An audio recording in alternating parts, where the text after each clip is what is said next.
Hi and welcome back to my YouTube channel. ಇವತ್ತು ನಾವು veg biryani ತುಂಬಾ ಈಸಿಯಾಗಿ ಕುಕ್ಕರಲ್ಲಿ ಹೇಗೆ ಮಾಡೋದು ಅಂತ ಈ ವಿಡಿಯೋದಲ್ಲಿ ನಾನು ತೋರಿಸ್ತೀನಿ. ಸೊ ಇದು ತುಂಬಾ ಈಸಿ ರೆಸಿಪಿ ಆ್ಯಕ್ಚುಲಿ, ಯಾಕಂದರೆ ದಮ್ ಆಗಲಿ ಏನೂ ಮಾಡೋದಿಲ್ಲ, ಎಲ್ಲವನ್ನು ಕುಕ್ಕರಲ್ಲಿ ಹಾಕಿ ನೀವು ಈಸಿಯಾಗಿ ಮಾಡ್ಕೋಬೋದು. ಸೊ ಹಾರ್ಡ್ಲಿ 20 to 25 ಮಿನಿಟ್ಸಲ್ಲಿ ಇದು ನೀವು ಮಾಡ್ಕೋಬೋದು. ಸೊ ನಾನು ಫಸ್ಟಿಗೆ ಎಲ್ಲ ವೆಜಿಟೇಬಲ್ನ ಕಟ್ ಮಾಡಿಟ್ಕೊಂಡಿದ್ದೀನಿ, ಏನೇನು ಬೇಕು ಎಲ್ಲ ತೆಗೆದಿಟ್ಕೊಂಡಿದ್ದೀನಿ. ಸೊ ಕುಕ್ಕರಲ್ಲಿ ಒಂದು ಅರ್ಧ ಕಪ್ ಎಣ್ಣೆಯನ್ನು ಹಾಕಿ ಒಂದು 3 ಆನಿಯನನ್ನು ಸ್ಲೈಸ್ ಮಾಡಿಕೊಂಡು ಇದಕ್ಕೆ ಹಾಕ್ಕೊಂಡಿದ್ದೀನಿ ಕುಕ್ಕರ್ಗೆ. ಆಮೇಲೆ ಇದನ್ನು ಮೀಡಿಯಮ್ ಫ್ಲೇಮಲ್ಲಿ ಫ್ರೈ ಮಾಡ್ಕೋಬೇಕು. ಕಮ್ಮಿ ಅಂದರೆ ಒಂದು 5 to 6 ಮಿನಿಟ್ಸ್ ಆಗುತ್ತೆ ಮೀಡಿಯಮ್ ಫ್ಲೇಮಲ್ಲಿ ಇದು ಫ್ರೈ ಆಗಲಿಕ್ಕೆ. ಸೊ ಈ ಸ್ಟೇಜಿಗೆ ನೀವು ಇದನ್ನು ಸೈಡಲ್ಲಿ ತೆಗೆದಿಟ್ಕೊಳ್ಬೇಕು.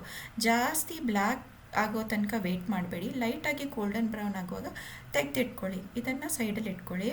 ಅದೇ ಕುಕ್ಕರಲ್ಲಿ ನಾನೀಗ ಅರ್ಧ ಕಪ್ನಷ್ಟು ಎಣ್ಣೆಯನ್ನು ಪುನಃ ಹಾಕ್ಕೊಂಡಿದ್ದೀನಿ.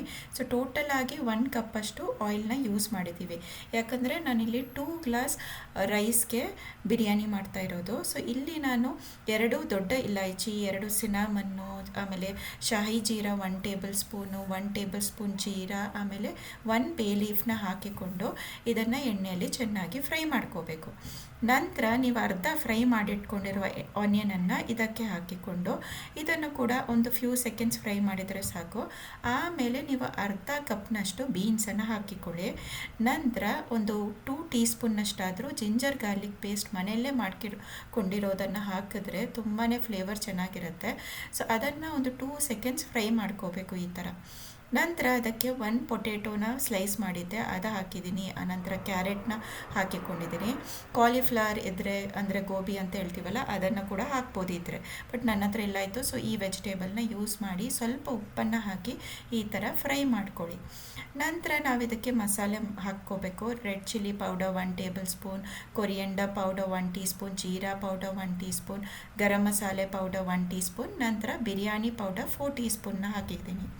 ಇದನ್ನು ಚೆನ್ನಾಗಿ ಫ್ರೈ ಮಾಡ್ಕೋಬೇಕು. ಎಣ್ಣೆಯಲ್ಲಿ ಇದು ಚೆನ್ನಾಗಿ ಫ್ರೈ ಆಗಬೇಕು ಈ ಥರ. ಇದು ಚೆನ್ನಾಗಿ ಫ್ರೈ ಆದಮೇಲೆ ನೀವು ಇದಕ್ಕೆ ಗ್ರೀನ್ ಪೀಸ್ ಅಂತ ಹೇಳ್ತೀವಲ್ಲ, ಹಸಿ ಬಟಾಣಿಯನ್ನು ಇದಕ್ಕೆ ನಾನು ಹಾಕ್ಕೊಳ್ತಾ ಇದ್ದೀನಿ. ಇದು ನೀವು ಲಾಸ್ಟಿಗೆ ಹಾಕ್ಕೋಬೇಕು. ಪನ್ನೀರ್ ಆಗಲಿ ಗ್ರೀನ್ ಪೀಸ್ ಆಗಲಿ ಲಾಸ್ಟ್ಗೆ ಹಾಕೋದು. ಆಮೇಲೆ ಇದು ಪನ್ನೀರ್ ಆಪ್ಷನಲ್, ನಿಮಗೆ ಬೇಕಿದ್ದರೆ ಹಾಕ್ಕೋಬೋದು. ಅದರ ಜೊತೆ 2 ಗ್ರೀನ್ ಚಿಲ್ಲಿಯನ್ನು ಕೂಡ ಹಾಕಿದ್ದೀನಿ. ನಂತರ ಈ ಫ್ಲೇಮನ್ನು ಆಫ್ ಮಾಡ್ಕೊಳ್ಳಿ, ಯಾಕಂದರೆ ಈ ಸ್ಟೇಜಿಗೆ ನಾವು ಕರ್ಡನ್ನು ಹಾಕ್ಕೋಬೇಕು. ಸೊ 1 ಕಪ್ಪಿನಷ್ಟು ಕರ್ಡನ್ನು ಗ್ಯಾಸ್ ಆಫ್ ಮಾಡಿಕೊಂಡು ಹಾಕ್ಕೊಳ್ಳಿ.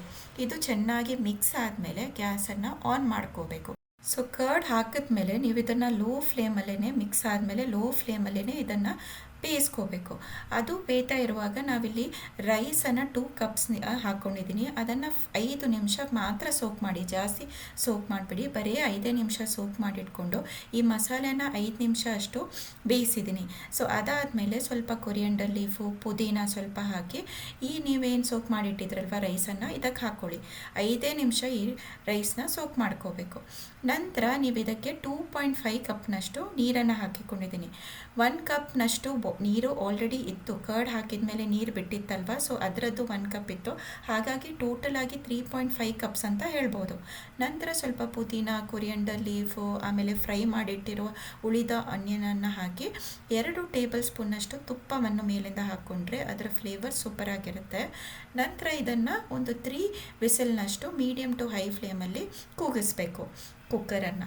ನೋಡಿ, ಈ ಥರ ಈಸಿಯಾಗಿ ನೀವು ಎಷ್ಟು ಸುಲಭವಾಗಿ ಬರೀ 20 to 25 ಮಿನಿಟ್ಸಲ್ಲಿ ನೀವು ಈ ಬಿರಿಯಾನಿಯನ್ನು ಮಾಡ್ಕೋಬೋದು, ವೆಜ್ ಬಿರಿಯಾನಿಯನ್ನು. ನನ್ನ ಚಾನಲಲ್ಲಿ ಯಾವುದೇ ರೆಸಿಪಿನ ನಾನು ವಿಡಿಯೋನ ಪೋಸ್ಟ್ ಮಾಡಿದ್ರೂ ಎಲ್ಲದಕ್ಕೂ ಮೆಷರ್ಮೆಂಟ್ಸ್ ಹಾಕಿರ್ತೀನಿ. ಸೊ ಅದೇ ಮೆಷರ್ಮೆಂಟನ್ನು ಫಾಲೋ ಮಾಡಿ ನೀವು ರೆಸಿಪಿಯನ್ನು ಫಾಲೋ ಮಾಡಿದರೆ ಖಂಡಿತವಾಗಿ ಚೆನ್ನಾಗಿ ಬರುತ್ತೆ. ಸೊ ನಿಮಗೆ ಈ ವಿಡಿಯೋ ಇಷ್ಟ ಆದರೆ ದಯವಿಟ್ಟು like, share and subscribe. Thank you.